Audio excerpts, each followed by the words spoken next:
Nako po, grabe. Mga kaidol, panoorin nyo po ito mga kaidol. Sa Mandaluyong City, grabe, sobrang daming tao mga kaidol.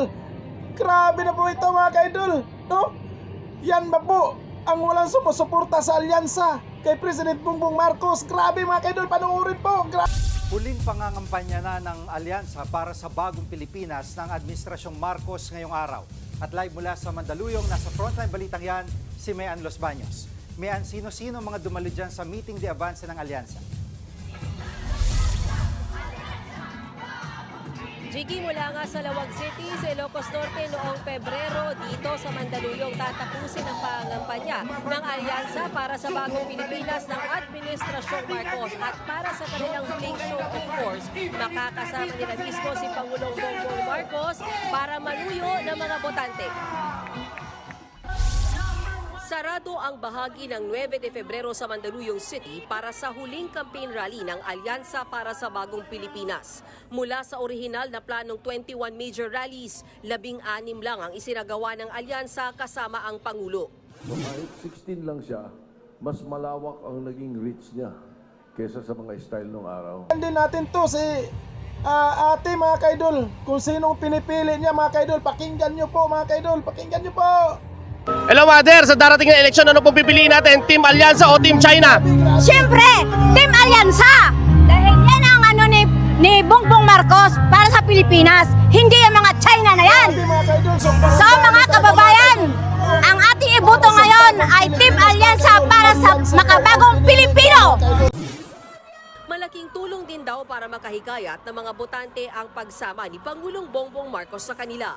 Alam mo, yung maalala ko yung suportang binigay sa amin ng Pangulong Marcos, kinikilabutan ako. Because talagang totohanan at talagang unequivocal yung kanyang suporta sa slate. Mula sa 11 kandidato ng Alyansa para sa Bagong Pilipinas, 3 lang ang inendorso ng Iglesia ni Cristo. Wala naman daw yan problema sa mga hindi dinala ng INC, gaya nila Erwin Tulfo, Ping Lacson at Tito Soto. Kontento na raw sila sa nakuwang endorsement mula sa iba't ibang sektor.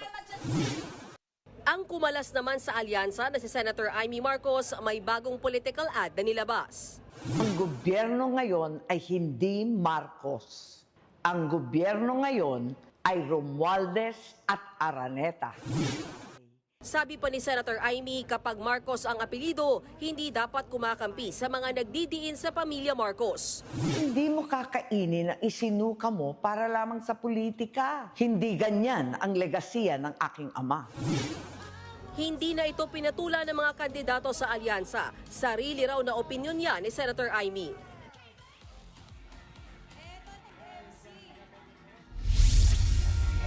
Pasado alas 6 ngayong gabi, nagsimula ng umakyat sa entablado ang 10 kandidato ng Alyansa para sa Bagong Pilipinas. Muli, absent sa campaign rally na ito si Camille Villar. At bandang alas 7 hanggang alas 7:30 ng gabi, inaasahang darating si Pangulong Bongbong Marcos para naman mag-speech at manuyo nga rin ng mga botante. Samantala, pinagdarasal daw ng mga taga-alyansa para sa Bagong Pilipinas ang ligtas na eleksyon sa darating na Lunes. Jiggy?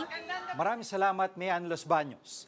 Mapapanood po ang 31-hour special election coverage para sa Bilang Pilipino 2025 sa TV5, 1PH, RPTV at TrueTV. Magsisimula ang mas malawak at mas komprehensibong election coverage simula alas 4 ng madaling araw sa Lunes, May 12.